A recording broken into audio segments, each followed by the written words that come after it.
You look great. Ay, tol. Biyahe mo na. Sige na, huwag kang tope. Go. Kaya mo yan dyan. Tay ko, miss sa'yo. Gosh, dito ka na.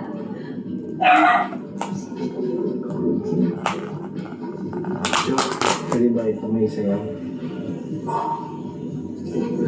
Sige.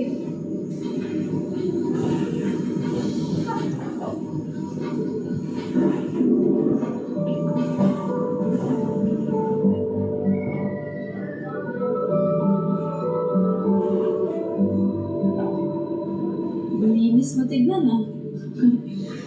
Malinis lang. Di ba po?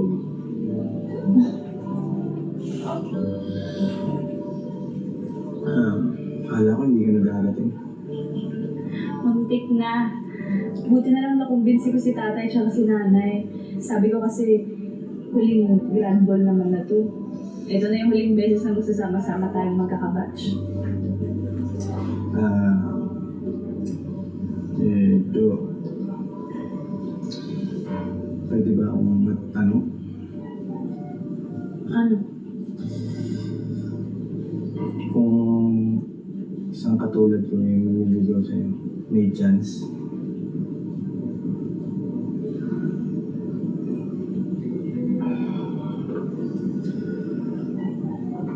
Naiintindihan ko na ayaw mo sa katulad ko mataba.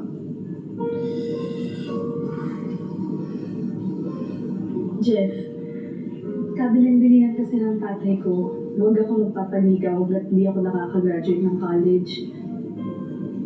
At saka, focus muna tayo sa studies. Bata pa naman tayo para sa ganung mga bagay.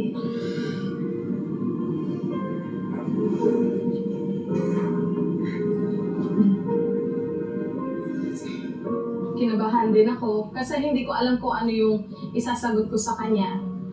Tsaka hindi pa naman talaga ako ready na pumasok sa ganong relationship. Nagkaroon tayo ng pangakuan nun na pagkatapos namin ng college, magkakaroon ako ng official na panliligaw sa kanya. Ay, nako. Indianero talaga. Labo nyo naman eh. Tagalan natin to sinet ah. O sige, bye-bye. Di daw makakarating si Grace at Ian. Si Lawrence din, hindi makakarating eh.